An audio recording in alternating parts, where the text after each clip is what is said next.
Hi everyone, welcome back to Creatively Crafted Life. This is Melanie, and I know you thought I was done with the craft room organization, and I thought I was, but I've learned over the many years of doing this is that sometimes things just don't work out the way that you had hoped. And one of the items that I had not really touched was my Raskog carts, and I've decided that I just have way too many scraps. So this here is all scrap cardstock, as well as this container down here. And while I love having this accessible, and this has definitely worked better than what I had previously, which was in bins, I have a few problems with this. One is that I've stored what do you call it, patterned paper in with solid cardstock, and I use these very differently, so it doesn't really make sense to keep these together. The other one is I use neutrals all the time, and I do try and keep them, you know, like somewhat separated, but it is a little bit more difficult to find them because I've got them spread throughout everywhere. So what I want to do is pull all of those out.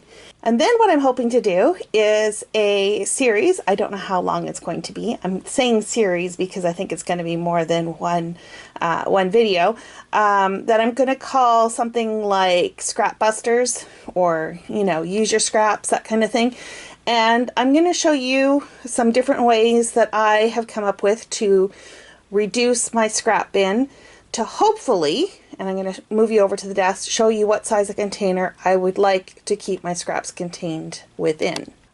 I have this 8.5 by 11 acrylic tray that a friend of mine had given me. I believe it came from Erin Condren, and this really ultimately is the size that I want to limit my scraps to. So I'm hoping to take everything from that Raskog, whatever I don't want to use up ASAP, I'm hoping to store in here. The only exception may be my neutrals, as I mentioned before, and I think I will store those somewhere else where they're a little bit more readily available. So I'm going to go through my scraps, do a preliminary sort, and then I will come back and show you what I've decided to do with what and what my next plan of action is going to be.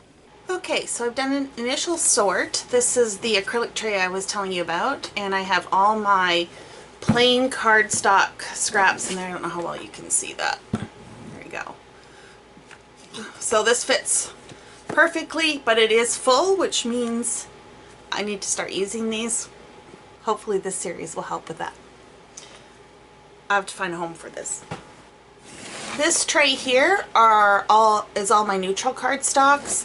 I don't know if I like this configuration exactly the way it is right now, but for now it works. This is just a tray from the Dollar Tree, and for now this is going to go back into the Raskog cart in the top.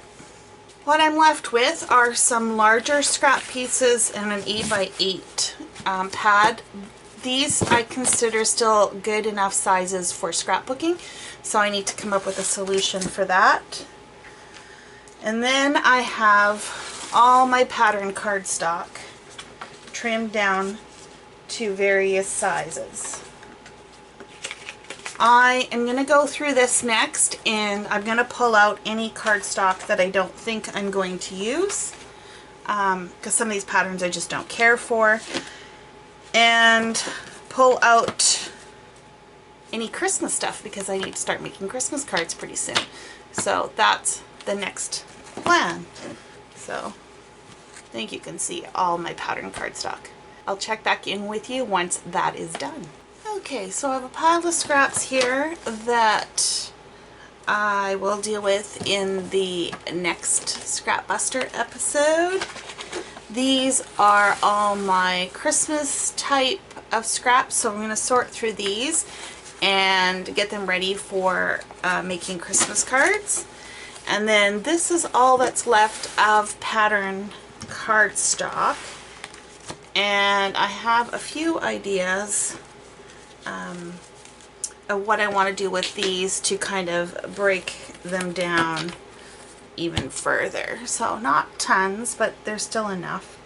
Some of these pieces are large enough for making scrapbooks or using in scrapbooks, but most of these probably will be for card making. So that will be another episode. Okay, so just to wrap up this video, I have all my Christmas themed scraps here. I've got a lot of the same, so I don't know if I'm going to be able to use all of that or not, but I'm going to take them with me to an event I'm attending this weekend.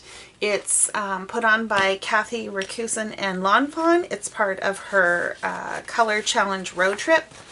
And so what I've done is I have actually stamped out a whole bunch of Christmas related images that I'm going to take with me to color.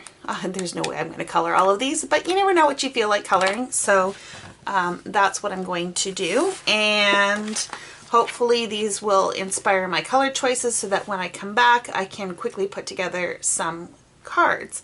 By the time you see this video, that will have come and gone, and hopefully shortly after this I will be able to show you what I've put together. So be sure to subscribe if you're interested and click the notification button so that when that does go up, you'll know exactly when that has happened. So I think that's going to be it for this week. Stay tuned because I have more ideas for using some of the scraps, and who knows where this is going to end up. Until next time, happy crafting.